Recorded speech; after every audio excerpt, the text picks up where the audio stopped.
Hello, everyone. I guess you all came in after seeing the thumbnail. As I said in the thumbnail, this is a channel about studying abroad in the US. So, can an ordinary person like me study abroad in the US? On this topic, I would like to talk a little about studying abroad. So, the channel I created is quiet. If I were to say something like this, I would have to go to the United States to study. Yes, I studied abroad in the US. I completed my PhD in the US and currently live in the US.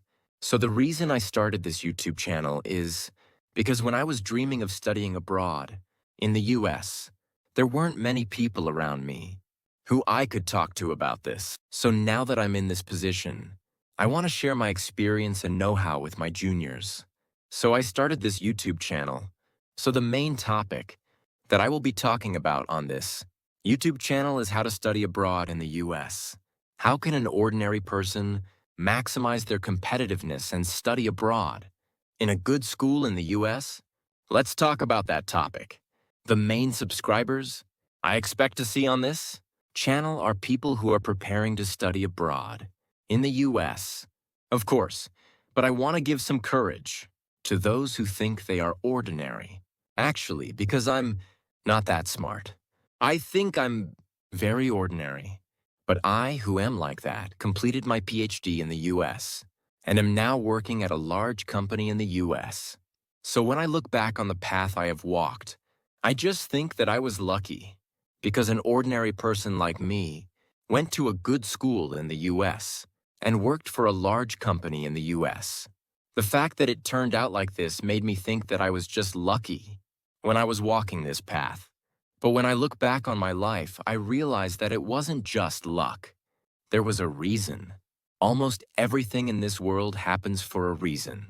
So I think it would be very helpful if I could share some of the reasons why I was able to successfully complete my study abroad.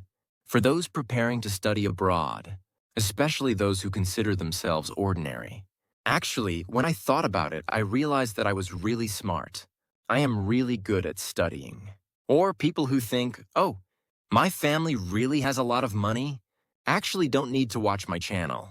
In fact, people like that should just go on doing what they were doing. They should just go on the path they were going. But the reason I started this channel now is because I wanted to be of some help to these ordinary people, because I was very ordinary myself. And I wondered if an ordinary person like me, could go to study abroad in the US. This is actually a question that was always on my mind when I was preparing to study abroad. That's why I started this broadcast. You hear a lot about that these days. People often say things like, I'm from a silver spoon in my mouth, or I'm from a dirt spoon in my mouth. But I think it's really wrong to divide people's family circumstances into these terms. Well, that's not good. But that person, I think this person is from a poor family. People call that person a golden spoon. But I don't use that word to refer to other people. But since you guys use it so much, and it's used so much in the world, I'm going to use that expression to compare myself to others.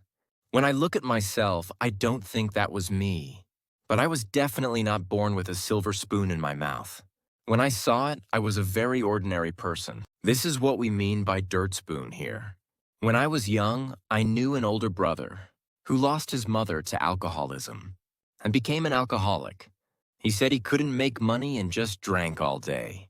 So my older brother had to work after finishing middle school. Well, studying was a luxury for this person. I think when people say dirt spoon, they are referring to these people. Speaking of the golden spoon, I also met this older brother in the US. I met him in my late 20s, and he was a year older than me. He must have been in his late 20s, or maybe around 30s.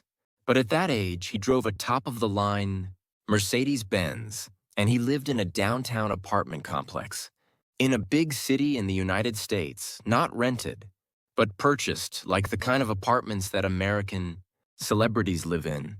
Of course, it's not your own money. Your parents must have done it all. A car and a house, too.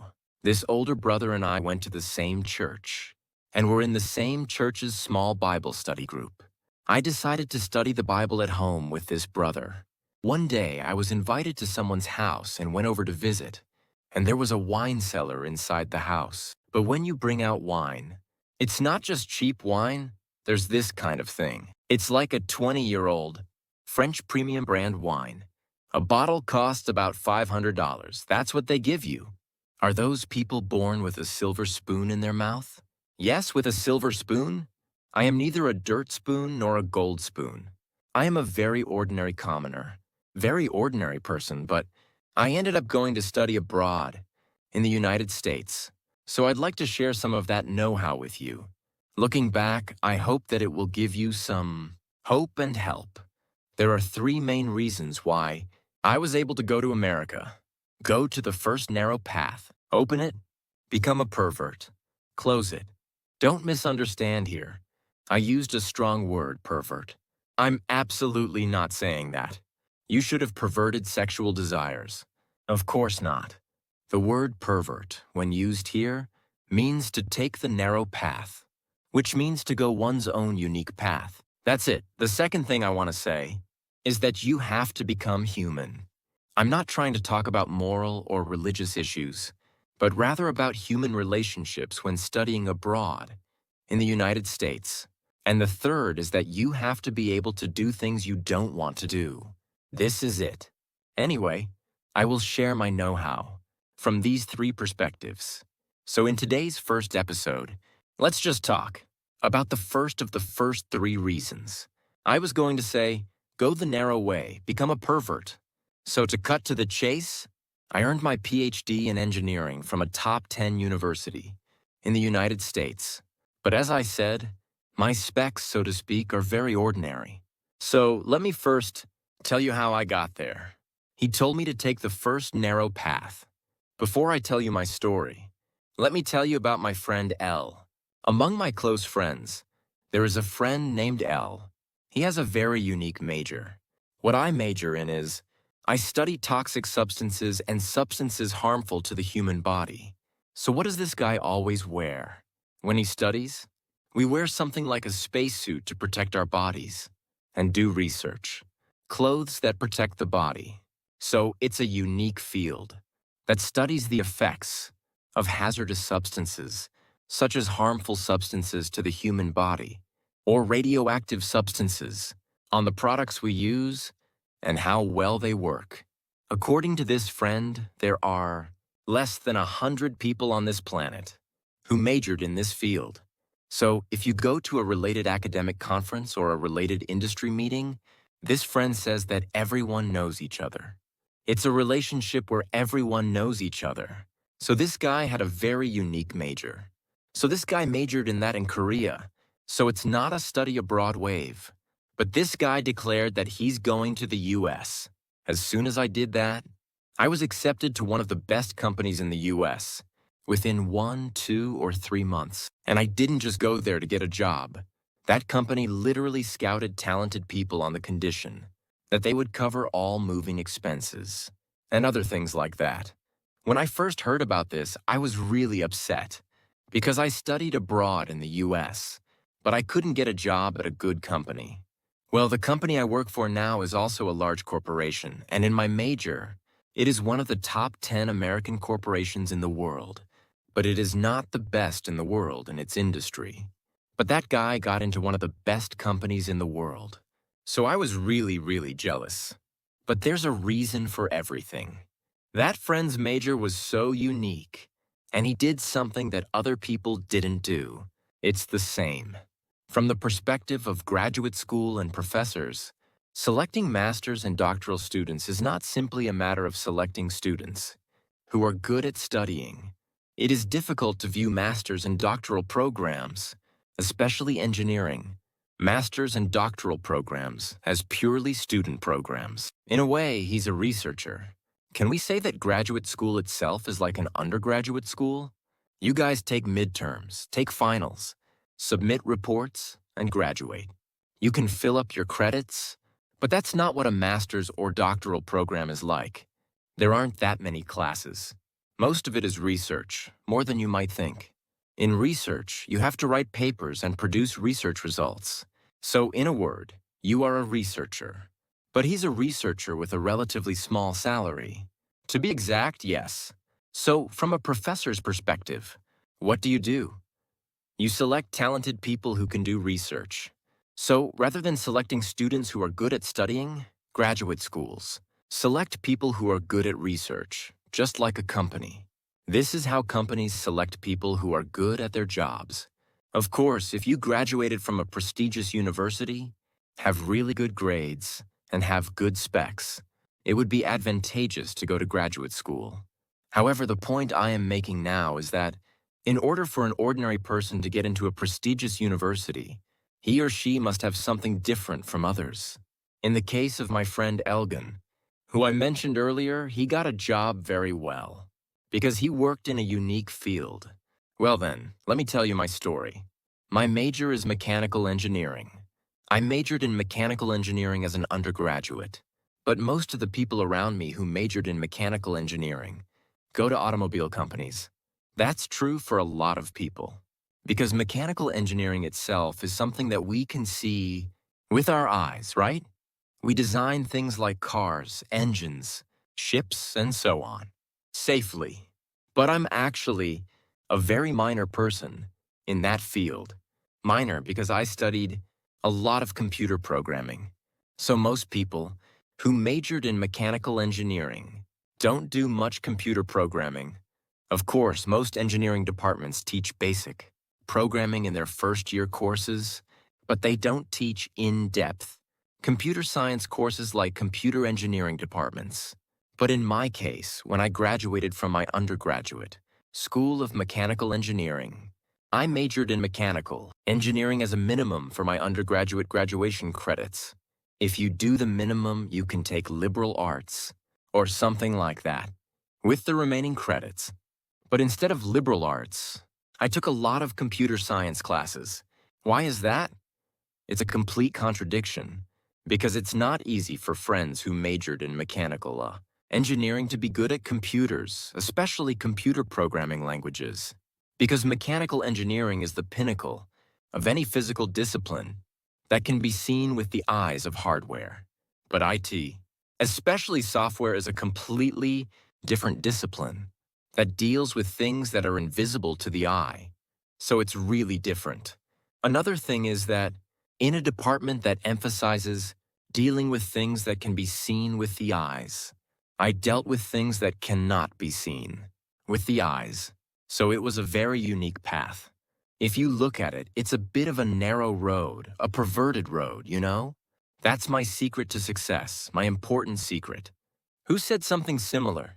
If you listen to what the late Steve Jobs, the founder of Apple, said, if you search the internet for Steve Jobs' words, did he ever say something like this?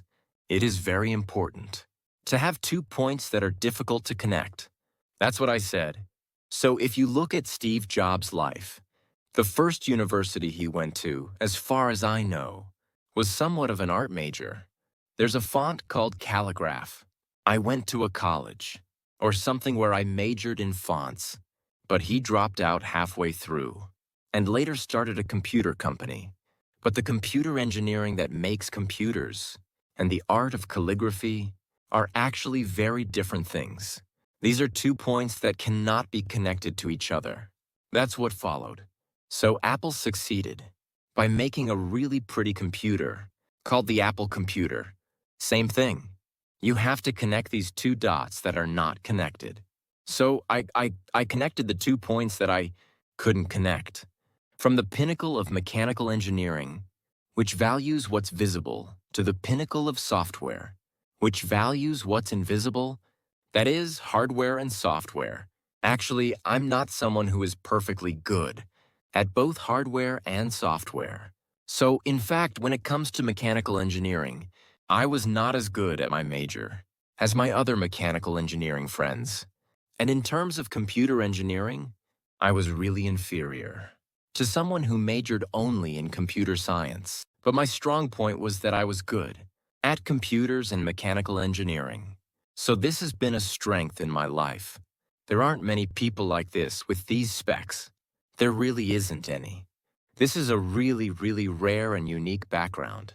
So I'm mostly looking at mechanical engineering, which some professors really want me to do, like designing software for cars or something, or software that interprets whether a machine is safe or not. Professors who majored in simulation software and such were very interested in it. And when I actually went to graduate school, it was really hard to find people like that, because there are so many people who are good at mechanical engineering, and there are a lot of people in computer science departments who are good at computer engineering, but there really isn't anyone who can do even a little bit of mechanical engineering and express it as a computer program. It's a very narrow road. This has been the secret to my success in life. So what did I do mostly in my senior year? When I checked my grades, I saw that I had almost completed my mechanical engineering credits. So I only took the mechanical engineering credits I needed to graduate and took computer engineering classes for the rest.